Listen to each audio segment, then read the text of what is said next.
Hi, I'm Brianna. And I'm Akira. And you're watching Dante's Boxing Nation.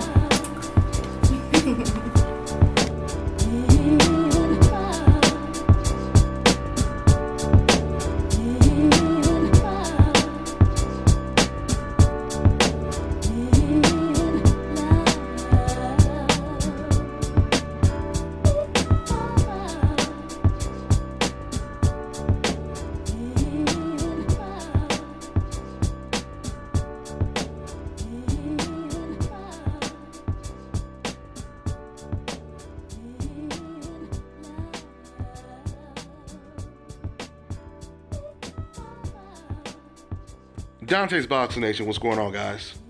So it's no secret that Gennady Golovkin's last performance, at least by the perception of many, was, some would say, his most difficult fight.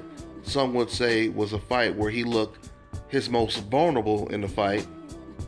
Despite getting a TKO win where the corner threw in the towel, it still looked like that was possibly Golovkin's most difficult fight to date.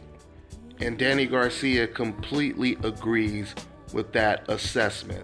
Now, I know some fans that don't understand boxing, they'll say, how can that be his most difficult fight if he stopped the guy, right? Some fans, they'll just look at the fact that even though he didn't stop Kell Brook, it was still a technical stoppage. So just because he stopped him, a lot of fans, they failed to look at everything that took place before the stoppage. All you have to do is ask yourself, if you were facing Gennady Golovkin next, what film would you study the most? Would you study the David Lemieux fight, or would you study the Kell Brook fight? And I can guarantee you, if you're trying to give yourself the best chances of winning, you're most likely going to study the Kell Brook fight, right? So with that being said, that is exactly what Danny JACOBS is doing. I mean, I'm sure he's probably studying the Willie Monroe fight and probably other fights as well. But we know for a fact that Danny JACOBS was partially encouraged, or largely encouraged, by the Kell Brook performance. With that all being said, Danny JACOBS had some very interesting things to say in correlation with Kell Brook. Let me go ahead and quote what he had to say. It wasn't just the Brook fight. Even though the Brook fight was a clear indication that if you have speed and you have movement, that you can hit him, obviously I put myself in that position. Hey, if this guy, this little guy, can hit and somewhat hurt him, could you imagine what I'll do if I land those same punches? So yeah, it's a bit of an edge, but at the same time, this is boxing. He could be a totally different fighter in the next fight out and fight a totally different style. So we just have to be equipped and ready for anything, any and everything, end quote. Now, the first thing I want to say is, I do like the fact that even though Danny JACOBS, he noticed some flaws from the Kell Brook fight, at the same time he's being realistic and he's saying, you know what, this guy, he may have improved. He could possibly have, he may have a different complete style when he fights me. It just shows that he's not naive. It shows Danny JACOBS' boxing IQ. Clearly, Gennady Golovkin, he's going to try to improve his defense for this fight. But at the same time, I truly believe after 400 amateur fights and after 30 plus professional fights, this is a flaw that Gennady Golovkin is not going to improve on. Some fighters just don't have the greatest defense. Because once again, you go back to the Willie Monroe fight, and remember, that fight was a couple fights ago. And that Willie Monroe fight was very similar to how the Kell Brook fight played out. In the Willie Monroe fight, just like Kell Brook, Willie Monroe, he was hurt early. And it looked like it was going to be an early night. All of a sudden, after Willie Monroe gets hurt bad, he gets knocked down, all of a sudden he rallies back and he's making the fight competitive. This is what happened in the Kell Brook fight. Remember, Kell Brook was hurt in the very first round. So that's more proof that Gennady Golovkin, he wasn't going in there trying to play with Kell Brook. He wasn't going in there trying to entertain the fans by getting hit, because Golovkin came out of the gate trying to knock Kell Brook out. He hurt Kell Brook with a hook, and he tried to finish him off, but he couldn't do it. Okay? So with that being said, the fact that Gennady Golovkin, he looked the same way a couple fights back that he looked in the recent Kell Brook fight is proof that he has not improved when it comes to his defense.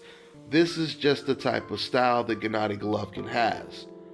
He has an aggressive style, but just because you're aggressive does not mean you're supposed to automatically have a suspect defense. Because I remember Max Kellerman tried to say something like that. He tried to defend Golovkin when he was fighting against Willie Monroe. He was saying, well, yeah, he's getting hit more than often, but when you commit to trying to knock someone out, of course, you're going to get hit more. That's not true. That's completely false. Because great aggressive fighters like Mike Tyson, he was a complete knockout artist, always coming forward, always going for the knockout. Mike Tyson had one of the greatest defenses in heavyweight history. Okay? So it sounds ridiculous when people try to say, oh, he purposely wanted to get hit because he just wanted to entertain the crowd. Matter of fact, even Golovkin's own trainer, he shot that notion down. He said, absolutely not. That sounds ridiculous. Abel Sanchez, he specifically said Golovkin was getting hit because of the skill and the speed that Kell Brook possessed. Speaking of speed, I pay attention to everything, of course. Golovkin said something that I thought was pretty telling leading up to the Kell Brook fight. Golovkin asked his trainer Abel Sanchez, of course, about Kell Brook. He said, do you think Kell Brook's speed will be different? Meaning, do you think it will be a different type of speed that we've never come across? This is basically the question that Golovkin was asking his trainer. So it tells you clearly Golovkin had concerns about this new type of speed that he might be dealing with. And what's crazy is exactly what Golovkin was worrying about is what slightly exposed him just a little bit.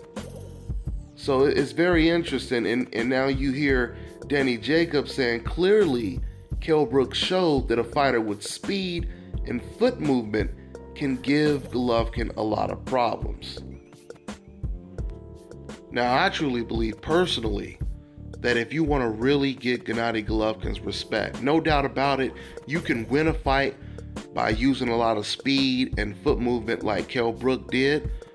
But at the same time, every now and then, you're going to have to back up Golovkin. I mean, Oscar De La Hoya, he said it a long time ago. He said Golovkin is strong, he's very strong, but there are ways to beat strong fighters. And Oscar De La Hoya, he said that Golovkin cannot fight going backwards. And that goes for the majority of aggressive come-forward fighters. The majority of aggressive come-forward fighters, they can't fight going backwards. That's why Evander Holyfield, he had Mike Tyson in a lot of trouble, particularly in the rematch, when he started to back up Mike Tyson. And that's when Mike Tyson started to get frustrated, and Mike Tyson felt that he was going to get knocked out a second time, and that's when he basically opted out by trying to bite off Holyfield's ear, because in my opinion, Mike Tyson, he said to himself, I'd rather get DQ'd than get KO'd.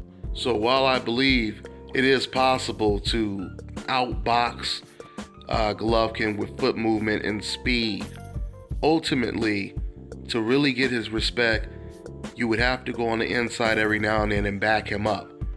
Willie Monroe displayed that better than Kell Brook did. Willie Monroe, who started off in the fight using a lot of foot movement, he actually realized later on in the fight he was doing better just standing right in front of Golovkin, going toe-to-toe, as opposed to moving away from Golovkin. Willie Monroe, who ironically, just like Kell Brook, came into the ring with a major power disadvantage, was far more effective fighting Golovkin in the trenches as opposed to the outside. Another question is, will Danny Jacobs be completely gun-shy once he gets touched by Golovkin, which is what Golovkin's trainer Abel Sanchez believes? That's possible as well. But at the end of the day, like I said before, some fans are basically saying as soon as Danny Jacobs gets touched, the fight is over. A lot of people believe that. But I want to know what happens if Golovkin gets hit with a flush shot early. Because once again, we're not really used to seeing Golovkin get touched. Not really with nice flush shots by a guy who has power. You got to think about it. When you look at Golovkin's face was more bruised up in the Kell Brook fight than any other fight that I've seen Golovkin in. So once again, it goes back to that question you really have to ask yourself. If a welterweight was able to inflict that much damage within 4 rounds, that's something else you have to take into consideration. Golovkin's face was bruised up. He was in a real fight that only lasted about 4 to 5 rounds.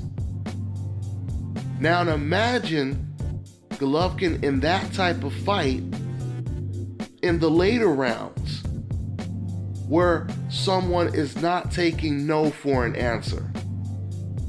In other words, when Golovkin gets in the ring with a guy and he is forced to deal with resistance, it's yet to be seen if Danny Jacobs is that guy. Because once again, it's really hard to just put money on Danny Jacobs because of the fact that he's been knocked out before. Of course, he was knocked down by Sergio Mora. So it's hard to really say, oh, Danny Jacobs, he wins this fight hands down. But this should be, at least this is a competitive fight on paper. I've said it before and I'll keep saying it. Even though Danny Jacobs has been knocked out before, this is a step in the right direction for Gennady Golovkin. I think this raises his, ranking status just a little bit higher if he were to go in there and just completely obliterate Danny Jacobs.